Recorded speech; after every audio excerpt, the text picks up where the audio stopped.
রাসূল সাল্লাল্লাহু আলাইহি ওয়াসাল্লাম উমর রাদিয়াল্লাহু তাআলা আনহু যখন মক্কায় যেতেন তার সঙ্গে একটি গাধা থাকতো। যখন সে ঘোড়ার উপর চেপে ক্লান্ত হয়ে যেতেন তখন সেই গাধার উপর তিনি আরাম দিতেন। আর একদিন মক্কায় যেতে যেতে রাস্তায় যেতে যেতে একজন ব্যক্তি বৃদ্ধ মানুষকে দেখলেন। আর সেই বৃদ্ধ মানুষটি হযরত উমর রাদিয়াল্লাহু তাআলা আনহুকে দেখে বললেন, হে উমর, তুমি অমুক লোকের ছেলে না? বলে হ্যাঁ।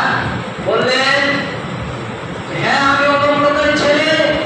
তখন হযরত উমর রাদিয়াল্লাহু তাআলা আনহু বলেন যে আমি তাকে আমার গাধাটা দিয়ে দিলাম, তার সাথে সদ্ব্যবহার করলাম আমি। এখান থেকে প্রমাণ হয় যে পিতা মাতা মরে গেলে তার বন্ধুদের সাথে সদ্ব্যবহার করতে হবে। আর আমাদের সন্তান এমন বেঈমান হয়ে গেছে, আপনি যখন বৃদ্ধ হয়ে যাচ্ছেন, আমরা যখন আমাদের পিতা মাতা বৃদ্ধ হয়ে যাচ্ছে তখন পিতা মাতাকে ছেলে সন্তানেরা দেখে না। এখানে আপনাদের সামনে একটি উদাহরণ দিই। উদাহরণটা হচ্ছে, এটা কোনো হাদিসের কথা নয়, কোরআনের কথা নয়, এটা একটা উদাহরণ আপনাদের দিই। একজন ব্যক্তির একটা 5 বছরের সন্তান রয়েছে। আর ছেলেটিকে জ্বর হয়েছে, কাশি হয়েছে।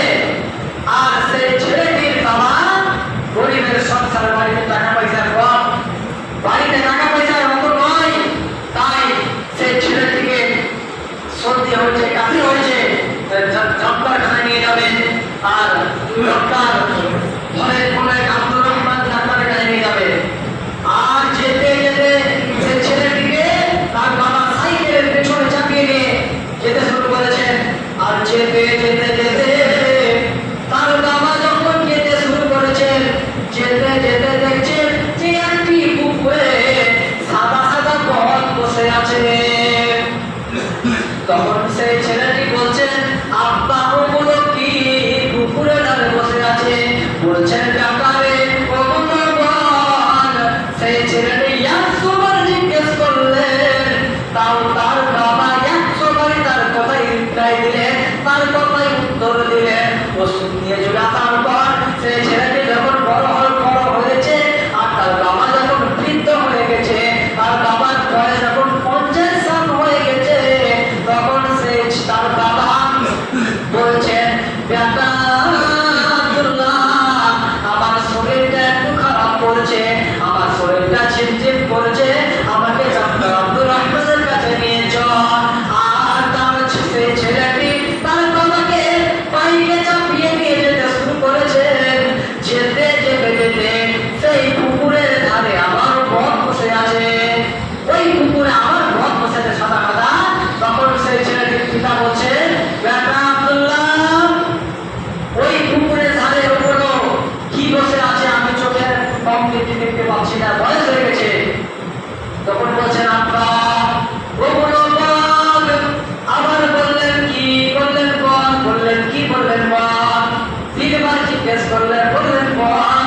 যখন 4th বার জিজ্ঞেস করলেন তখন বলছেন, এই তোমাকে একটি কথা বলার বলবো।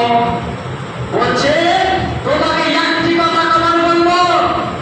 এই বেকার মানুষ, তুমি যখন 5 বছর তোমার বয়স ছিল তখন তোমার অসুস্থ হয়েছে, তুমি তোমার সেই বাবা, আমি তোকে সেই লোকটি তার সেই সন্তানকে বলছেন, রে বেঈমান, তুই গাড়িটা থামিয়ে দে, তোর সঙ্গে আমার কিছু আপোষের কথা রয়েছে। তখন সেই ছেলেটি গাড়ি থামিয়ে দিয়েছেন। থামার পরে গাড়ি থামিয়ে দেওয়ার পরে বলছেন, তোর বয়স যখন 5 ছিল, আমার বয়স ছিল 30, তখন তোকে আমি আমার বাড়িতে টাকা পয়সা অত ছিল না, তাও তোকে ডাক্তারখানায় নিয়ে যাচ্ছিলাম। আর এই পুকুরে বক বসেছিল অনেক, তুই আমাকে 100 বার জিজ্ঞেস করেছিস, তাও তোর বাবাই আমি উত্তরে উত্তর দিয়েছি। আর তোকে আমি 4th বার জিজ্ঞেস করলাম আর তুই বিরক্ত হয়ে গেলি। মানে পিতা মাতার বয়স হয়ে গেলে একটু বকে বেশি। পিতা মাতা বয়সে তার সাথে সদ্ব্যবহার করতে হবে, সদাচরণ করতে হবে।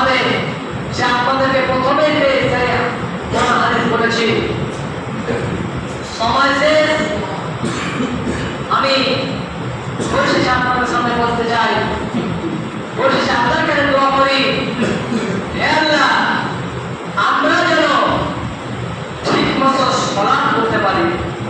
সালাত যদি না করি তাহলে মুসলিম আমরা থাকবো না। আল্লাহ রাসূল বলেছেন যে সালাত না করলে মানুষ মুসলিম থাকে না, ও কাফের হয়ে যায়। তাই আল্লাহর কাছে দোয়া করি, হে আল্লাহ আমরা যেন সঠিক টাইমে ওয়াক্ত অনুযায়ী সালাত করতে পারি এবং পিতা মাতার সাথে সৎ ব্যবহার সদাচরণ করতে পারি এবং আমরা যেন পরকালে জান্নাত লাভ করতে পারি। হে আল্লাহ আপনি আমাদেরকে সেই তৌফিক আমাদের সকলে মিলে আল্লাহুম্মা আমিন। তারপরে আপনাদেরকে কথা বলি যে যারা এখনো সালাত পড়েন না, যারা এখনো সালাত পড়েন না তারা নামাজ ধরুন, সালাত ধরুন। মানে আপনি ভাবছেন যে শুক্রবারে জুমার নামাজ পড়লে জান্নাতে চলে যাব, কোনো কাজে লাগবে না, কোনো কাজে লাগবে না। 5 ওয়াক্ত সালাত করতে হবে। তাহলে আমরা সবাই সকলে সালাত করবো, পিতা মাতাকে সৎ ব্যবহার করবো। এবারে আমার বক্তব্য শেষ করছি। আল্লাহুম্মা সাল্লি আলা মুহাম্মাদিন ওয়া আলা আলি মুহাম্মাদ কামা সাল্লাইতা আলা ইব্রাহিম ওয়া আলা আলি ইব্রাহিম ইন্নাকা হামিদুম মাজিদ। আল্লাহুম্মা বারিক আলা মুহাম্মাদিন ওয়া আলা আলি মুহাম্মাদ কামা বারাকতা আলা ইব্রাহিম ওয়া আলা আলি ইব্রাহিম ইন্নাকা হামিদুম মাজিদ।